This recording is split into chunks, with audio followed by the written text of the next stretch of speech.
tak akan goyah hadapi hidup ini. Engkau bawa sukacita penuhi jiwa ini, damai memelukku tanpa henti. Aku percaya Engkau penyelamatku, membawa harapan dalam kasih-Mu. Engkau mengasihiku, sanggup mati untukku. Kau tanam percaya di dalam hidupku untukmu. Engkau bawa kami percaya, Engkau membawa harapan dengan kasih yang penuh sukacita. Kuasa cinta-Mu Tuhan tiada terukurkan. Engkau tidak pernah berubah, dulu, sekarang dan selamanya. Selalu terawal, mujizat-Mu nyata, kuasa kasih-Mu membawa harapan yang nyata.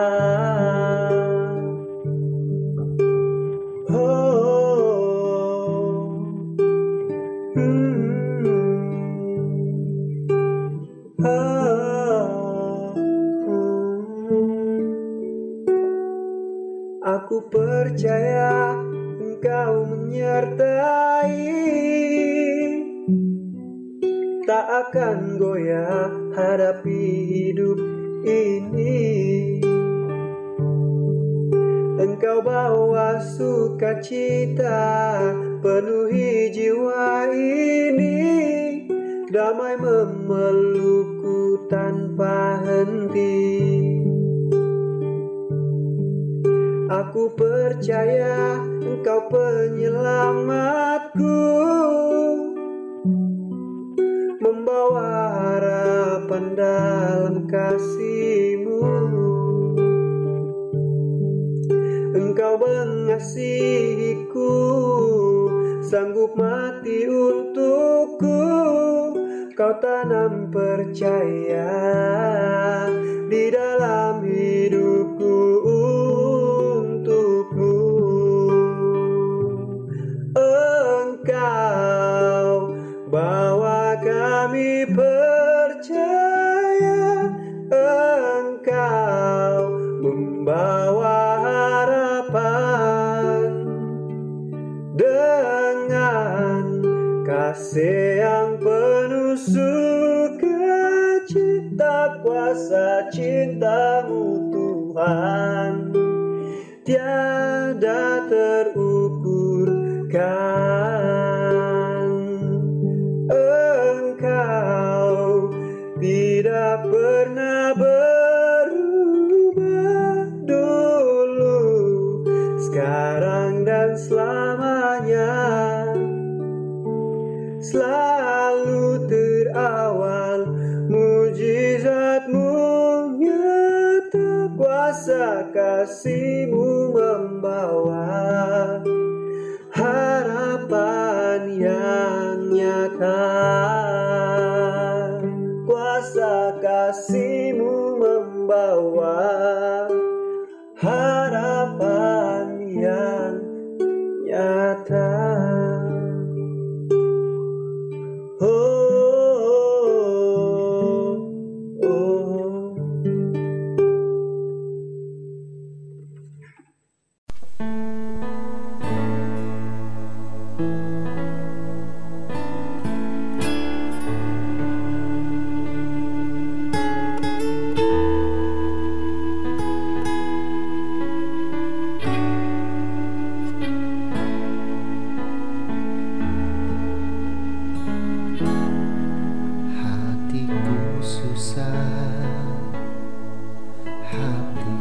sedih, hatiku sengsara, ya Tuhan. Ku bersujud, ku berdoa, tolonglah aku ya Tuhan.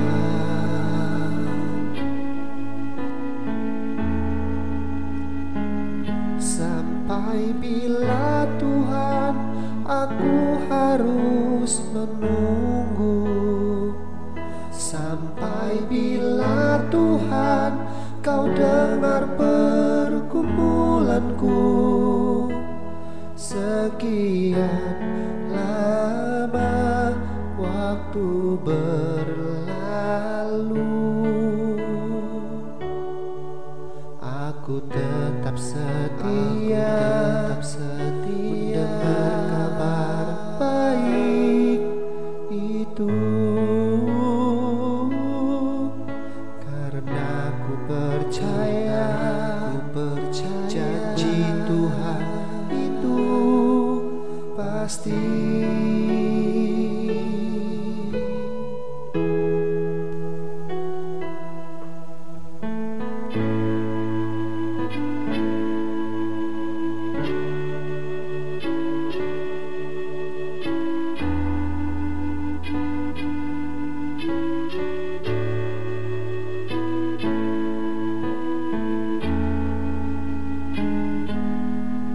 Hatiku susah, hatiku sedih, hatiku sengsara, ya Tuhan. Ku bersujud, ku berdoa, tolonglah aku ya Tuhan.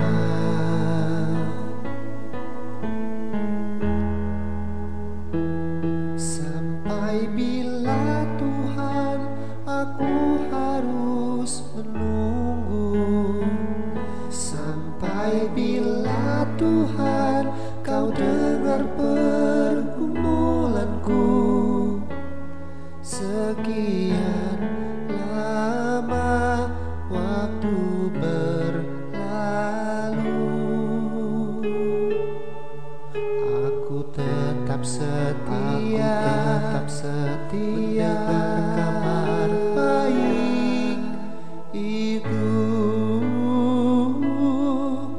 karena ku percaya janji Tuhan itu pasti.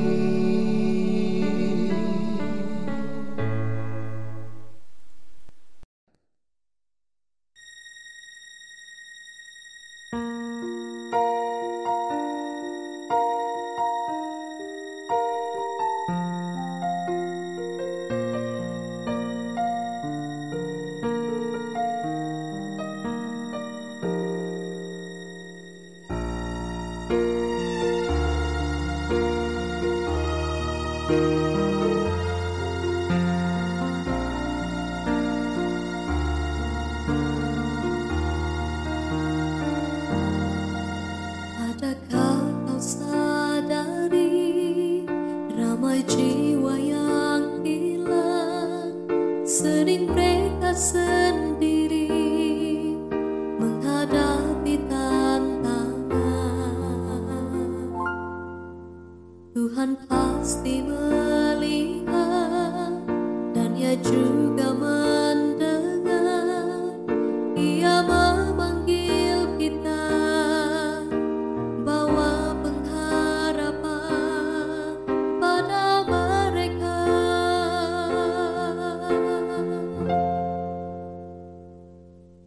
Lihatlah,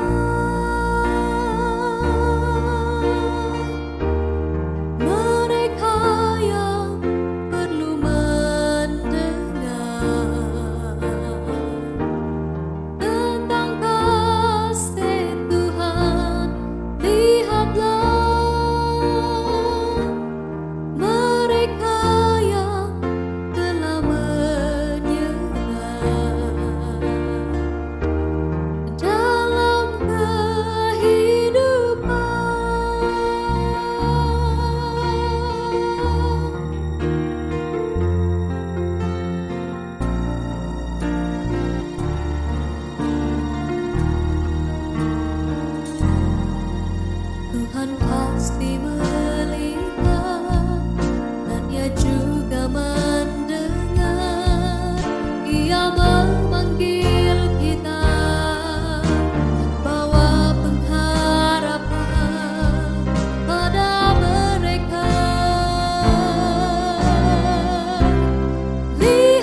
selamat malam kepada kita semua. Kita bersyukur kepada Tuhan karena sekali lagi pada malam ini kita diberi kesempatan untuk mendengar satu lagi kabar baik yang akan saya sampaikan yang bertajuk menemukan harapan dalam penyesalan hidup.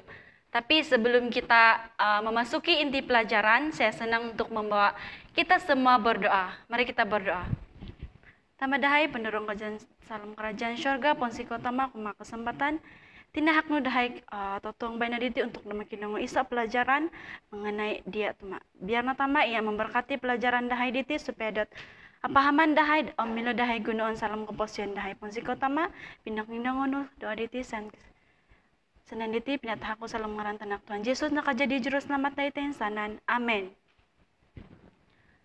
Setiap manusia pasti mempunyai penyesalan di dalam hidup masing-masing. Dan saya percaya kita sekarang ini kita pun sedang berpikir tentang penyesalan-penyesalan yang terbesar dalam kehidupan kita. Dan saya juga percaya kita sedang berpikir bagaimana supaya kita dapat mengubah penyesalan ataupun perkara-perkara kejahatan yang sudah kita lakukan di masa lalu. Seringkali yang keluar dalam mulut kita adalah, apakah penyesalan terbesar dalam hidup saya? Dan saya percaya soalan ini sangat susah untuk kita merincikan jawaban kita untuk soalan tersebut. Tetapi saya percaya juga kita di sini masing-masing memikirkan apa yang sudah kita lakukan dan apa yang sepatutnya kita lakukan apabila kita mengalami penyesalan di dalam kehidupan. Ada satu kajian yang dilakukan mengenai 5 penyesalan teratas terhadap orang-orang yang sedang diambang ataupun menuju kematian. Dan mereka ini disoal selidik mengenai 5 penyesalan teratas mereka dalam kehidupan mereka yang pada saat ini hanya memiliki sedikit masa saja lagi untuk hidup. Dan di sini ada terdapat 5 penyesalan itu. Yang pertama adalah saya berharap saya memiliki keberanian untuk menjalani kehidupan yang jujur terhadap diri saya sendiri dan bukannya kehidupan yang diharapkan oleh orang lain terhadap saya. Dan penyesalan yang kedua adalah saya berharap saya tidak bekerja begitu keras. Dan saya percaya sekarang ini matlamat utama manusia sekarang ini adalah untuk berusaha semampu mereka untuk mengumpul sebanyak harta yang mereka mau. Tetapi saya juga percaya bahwa apabila di ujung-ujung masa kita nanti kita akan menemukan penyesalan bahwa saya berharap saya tidak bekerja begitu keras untuk menghidupi kehidupan saya.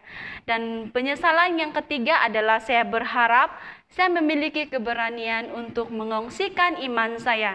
Dan saya rasa penyesalan ini sangat penting buat kita pada masa ini. Sebab saya rasa kebanyakan orang sekarang ini mereka kurang berani. Dan saya juga mengaku saya sendiri merasa kurang berani untuk mengongsikan iman saya. Tetapi marilah kita berusaha agar kita semakin berani dan tidak takut untuk mengungsikan iman kita kepada orang lain.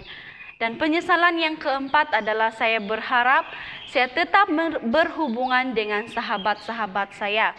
Dan juga penyesalan yang terakhir adalah saya berharap saya sudah mengizinkan diri saya untuk lebih bahagia. Dan penyesalan ini saya rasa memang sangat penting untuk kita merasa bahagia pada saat ini.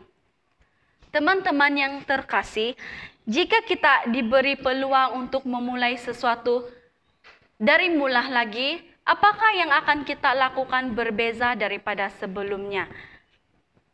Dan saya rasa ini satu lagi pertanyaan yang mungkin susah juga untuk kita jawab. Sebab kalau kita ini manusia biasa, kita mau mengharap untuk mengubah sesuatu yang kita sudah buat itu sangat susah. Sebab kita tahu masa itu kita tidak boleh ulang balik. Tetapi di dalam Alkitab ada satu syarat yang Tuhan sudah bagi tahu kepada kita untuk bagaimana cara kita untuk memulai sesuatu yang baru di dalam kehidupan kita. Dan Yesus menyatakan semua ini di dalam Alkitab. Dalam Yohanes 3 ayat 3 dia berkata, Aku berkata kepadamu sesungguhnya, jika seorang tidak dilahirkan kembali, ia tidak dapat melihat kerajaan Allah. Ini yang dikatakan Yesus mengenai cara kita untuk memulai sesuatu yang baru.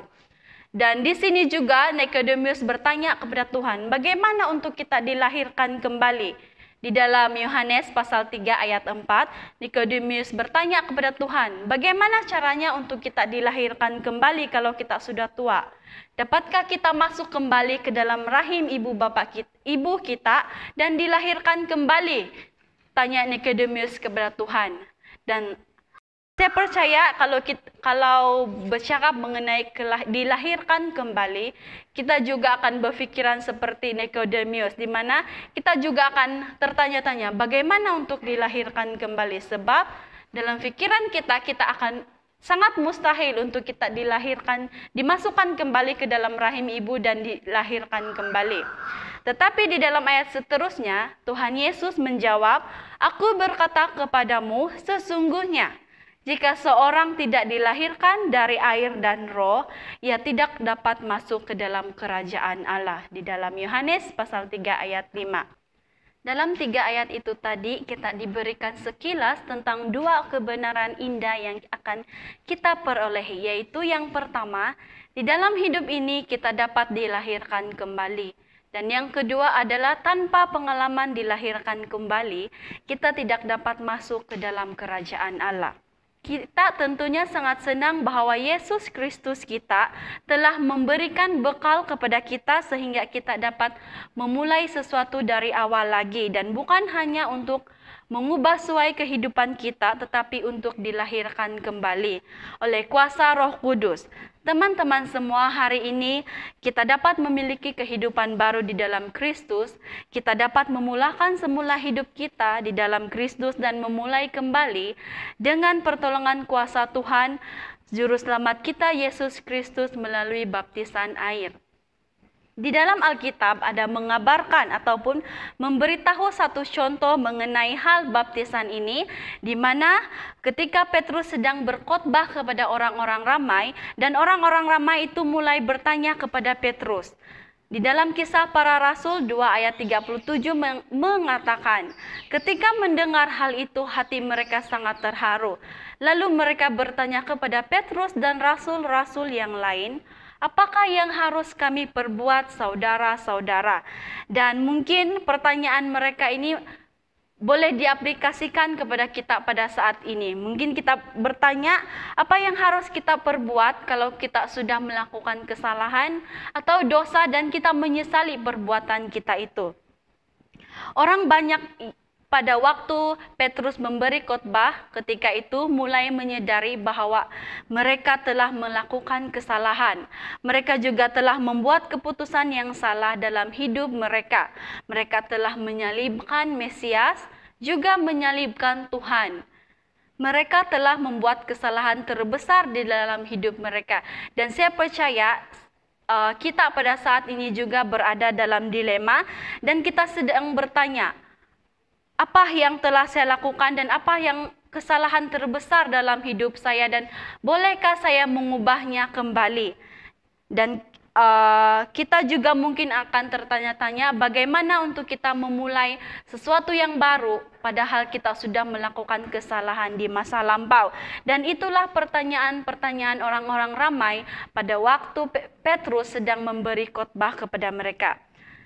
Saudara-saudara, ketika kita menyadari bahwa kita telah mengacaukan kehidupan yang Tuhan sudah berikan kepada kita pada hari ini, kita akan bertanya, apa yang harus kita lakukan sekarang?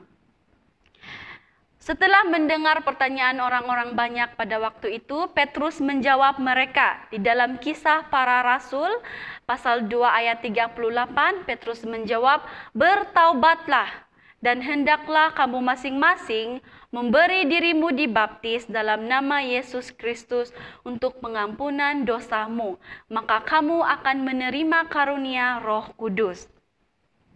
Daripada ayat itu tadi, sahabat-sahabat, kita jadinya mengetahui penyelesaian ataupun solusi dari kekacauan dan kesalahan yang telah kita lakukan di dalam hidup kita, yaitu bukan untuk menutupi diri kita dengan hal-hal dunia, tetapi bagaimana kita dilahirkan kembali melalui baptisan dan kita akan dapat menerima karunia Roh Kudus yang akan memberi kita kuasa untuk menjalani hidup yang kudus sesuai dengan kehendak Tuhan.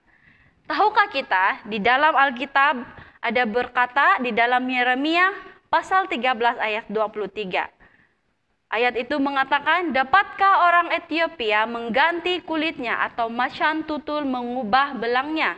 Masakan kamu dapat berbuat baik, hai orang-orang yang membiasakan diri berbuat jahat? Dan mungkin ini adalah satu soalan yang besar buat kita pada masa ini. Sebab kita akan sering terfikir, dapatkah kita manusia biasa, sebagai manusia biasa, yang lumrahnya akan membuat kesalahan ataupun dosa untuk berbuat baik dan melupakan kesalahan yang kita sudah lakukan pada masa lalu. Bolehkah kita benar-benar berubah tanpa mengulangi kesalahan atau dosa yang kita lakukan di masa lalu?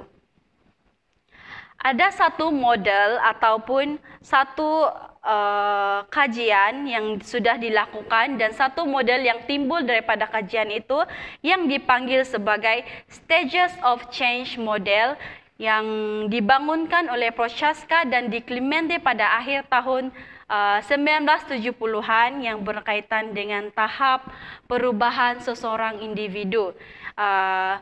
Model ini terdapat 6 tahap, yaitu tahap yang pertama adalah tahap pre-contemplation, di mana individu itu tidak ada keinginan ataupun niat untuk mengubah sikap mereka. Dan tahap yang kedua adalah contemplation, di mana individu ataupun seseorang itu dia menyadari akan kewujudan masalah, tetapi dia tidak ada komitmen untuk melakukan tindakan bagi menyelesaikan masalah yang ada. Dan stages yang seterusnya adalah preparation, di mana seseorang itu mulai mempunyai niat ataupun keinginan untuk mengambil tindakan bagi mengatasi masalah yang timbul. Tahap yang keempat adalah action, di mana di sini seseorang individu itu sedang aktif melakukan pengubahsuaian karakter ataupun perilaku-perilaku mereka. Dan yang seterusnya, apabila sudah melakukan pengubahsuaian terhadap karakter mereka, individu itu akan melakukan usaha untuk mengekalkan perubahan sikap mereka, yang mana tahap ini kita sebut sebagai maintenance. Dan tahap yang terakhir, dan saya rasa merupakan tahap yang paling berbahaya, adalah tahap relapse, di mana seseorang yang sudah berjaya mengubah sikap mereka itu kembali lagi kepada kelakuan mereka yang lama. Dan mengikut model ini tadi, kita tidak heranlah ada beberapa penagih dada ataupun penjenayah-penjenayah yang keluar masuk pusat pemulihan. Dan dari sini, daripada perbuatan itu terwujudlah satu istilah yang disebut sebagai residivism ataupun residivisme, yang mana bermaksud banduan yang sudah dibebaskan mempunyai kecenderungan untuk melakukan ataupun mengulangi kejahatan mereka kembali, yang mana kesalahan yang sama dengan apa yang membawa mereka pertama kali masuk ke dalam penjara. Di Amerika Syarikat terdapat satu kajian statistik dan kelihatannya residivism ini ataupun residivisme ini berada di tahap yang tinggi, yaitu sekitar 49,3% yang mengulangi untuk membuat kesalahan yang sama di masa lalu, dan yang lainnya sekitar 31,7% adalah pesalah-pesalah ataupun penjenayah-penjenayah yang ditangkap kembali ataupun dihukum kembali, dan yang sekitar 24,6% adalah orang yang ataupun penjenayah yang dipenjara kembali. Dan kebarangkalian untuk residivism ini berlaku adalah sangat tinggi, yaitu sebanyak 50% ataupun 1/2 daripada banduan akan memiliki kecenderungan untuk mengulangi kesalahan mereka.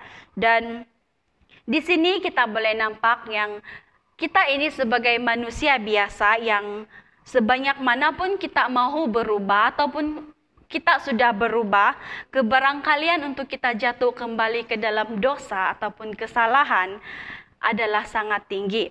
Dan di dalam Alkitab, Paulus ada berkata kepada di dalam Roma, yaitu pasal 7 ayat 24 sehingga 25. Paulus bercakap, "Aku manusia celaka, siapakah yang akan melepaskan aku dari tubuh maut ini?" Ayat yang ke-25, "Syukur kepada Allah oleh Yesus Kristus Tuhan kita."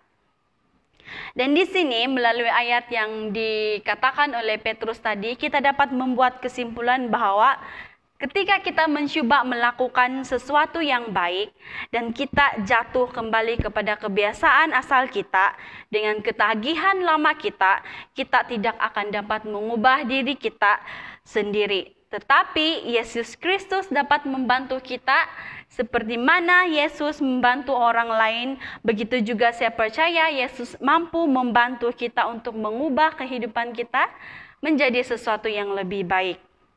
Paulus juga melaporkan kemungkinan ini di dalam buku Roma pasal 6 ayat 4. Dia berkata, "Dengan demikian kita telah dikuburkan bersama-sama dengan Dia oleh baptisan dalam kematian, supaya sama seperti Kristus telah dibangkitkan dari antara orang mati oleh kemuliaan Bapa, demikian juga kita akan hidup dalam hidup yang baru." Sahabat-sahabat semua, kemampuan dan kemungkinan menjalani hidup baru hanya tersedia melalui baptisan. Sama seperti Tuhan Yesus yang sudah mati untuk kita masing-masing, melalui baptisan sekarang, kita akan melalui satu lagi pola kehidupan, yaitu mati dari diri kita yang lama, dan kita semua dibangkitkan sekali lagi dari kuburan air, memiliki kehidupan baru dan memiliki kemungkinan serta kuasa untuk menjalani hidup baru di dalam Tuhan dan Juru Selamat kita Yesus Kristus. Luar biasa bukan? Tuhan itu sangat baik. Kita dapat memulai lagi dari awal, dapat menjalani hidup baru serta hal-hal lama dapat dihapus dan diampuni. Seterusnya kita dapat memiliki awal yang baru dengan Tuhan dan Juru Selamat kita Yesus Kristus. Sebagai orang yang sudah berdosa dan melakukan kesalahan, saya percaya perkara baptisan ini adalah satu tawaran yang sangat luar biasa yang Tuhan sudah berikan buat kamu dan saya semua. Baptisan merupakan obat atau penawar yang diberikan Tuhan untuk segala penyesalan kita, dan kita seharusnya tidak perlu kecewa karena Tuhan sudah memberi kita kesempatan lain dalam hidup yang diperdayakan oleh Roh Kudus. Teman-teman yang terkasih, Alkitab mengatakan bahwa melalui baptisan kita mendapatkan label sejati kita di dalam Kristus. Melalui Alkitab berkata dalam Titus pasal 3 ayat 5 sehingga 7, "Pada waktu itu Dia telah menyelamatkan kita, bukan karena perbuatan baik yang telah kita lakukan, tetapi karena rahmat-Nya oleh pemandian kelahiran kembali dan oleh pembaharuan yang dikerjakan oleh Roh Kudus yang sudah dilimpahkannya kepada kita oleh Yesus Kristus Juru Selamat, supaya kita sebagai orang yang dibenarkan oleh kasih karunia-Nya berhak menerima hidup yang kekal sesuai dengan pengharapan kita." Melalui ayat-ayat itu tadi mengatakan kepada kita bahwa di mata Tuhan kita sudah diselamatkan. Di mata Tuhan juga kita sudah dibenarkan, kita sudah diampuni, dan kita merupakan ahli waris Tuhan. Dan kita memiliki harapan untuk hidup yang kekal, dan kita juga dihargai tanpa batas dan sangat berharga di mata Tuhan. Dan kita juga memiliki nilai-nilai yang tidak terbatas di mata Tuhan. Karena apa? Karena Tuhan menyelamatkan kita dan Tuhan membeli kita, dan baptisan ini memungkinkan kamu dan saya untuk menjadi baru kembali di hadapannya. Saya suka ayat indah ini di dalam 2 Korintus pasal 5 ayat 17, di mana mengatakan, Siapa yang ada di dalam Kristus, ia adalah ciptaan yang baru.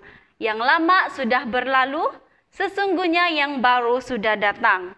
Mengapakah ayat ini saya katakan begitu indah? Ini karena di dalam Galatia pasal 3 ayat 27 menjawab, karena kamu semua yang dibaptis di dalam Kristus telah mengenakan Kristus. Diri yang lama telah hilang, label lama telah lenyap, label yang salah telah dihapus.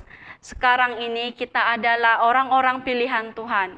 Orang-orang yang Tuhan sendiri pilih untuk menjadi berharga di mata Tuhan. Dan kita ini adalah kekasih hati Tuhan. Dan mana mungkin Tuhan mau mengecewakan orang-orang yang Dia kasihi. Dan kita juga sebagai anak-anak Tuhan yang mana Tuhan tertarik untuk memanggil dan membawa kita ke dalam kebahagiaan yang kekal di surga yang sudah Dia peruntukkan dan sudah Dia sediakan buat kita semua yang mengasihi Dia. Teman-teman terkasih, melalui baptisan Tuhan menawarkan kita nama baru di dalam Dia, kesempatan baru di dalam kehidupan, hidup baru, awal baru, serta label baru di dalam Kristus. Alkitab berkata dalam Kisah Para Rasul pasal 22 ayat 16, "Dan sekarang mengapa engkau masih ragu-ragu?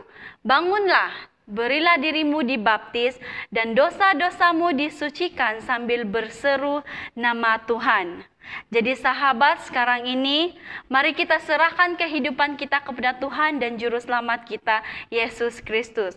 Bangun serta mintalah untuk dibaptiskan bagi mengalami pembaharuan yang Tuhan dan Juru Selamat kita, Yesus Kristus, tawarkan kepada kita hari ini. Dan yakinlah bahwa tidak akan ada penyesalan di dalam keputusan untuk memberikan dan menyerahkan hidup kita kepada Tuhan dan Juru Selamat kita. Jadi di sini saya menyarankan, terimalah Yesus Kristus dan bangkitlah dan dibaptiskan untuk membasuh dosa-dosa kita, karena di dalam Kristus masih ada harapan.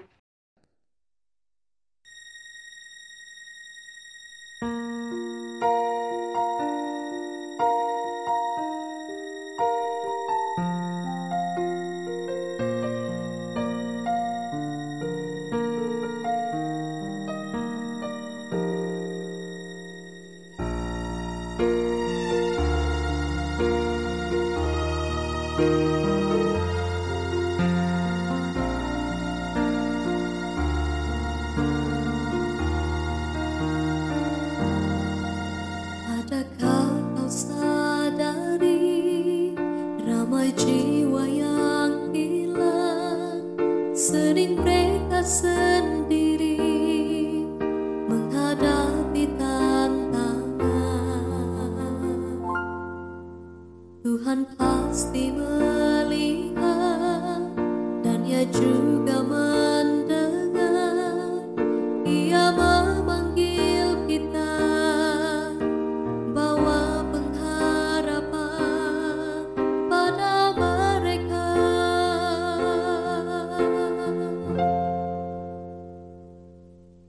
Lihatlah,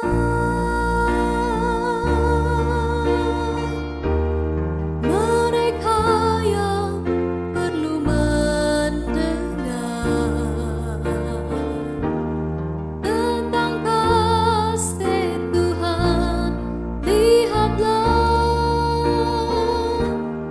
mereka yang telah menyerah dalam kehidupan.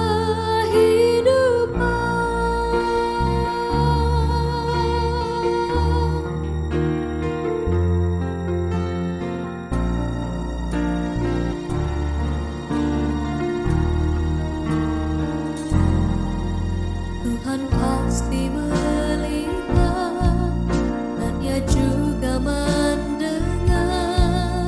Ia memanggil kita bawa pengharapan pada mereka. Lihatlah, mereka yang perlu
Mari kita berdoa.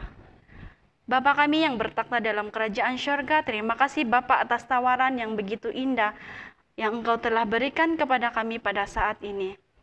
Bagi kami manusia yang berdosa pada saat ini Bapak, tawaran itu tadi merupakan satu jaminan dan harapan kami untuk terus bergantung kepada Engkau. Terima kasih Bapak karena Engkau sudah terlalu baik buat kami. Semua ini saya serahkan dalam nama Tuhan Yesus yang sudah menjadi juru selamat kami semua. Amin.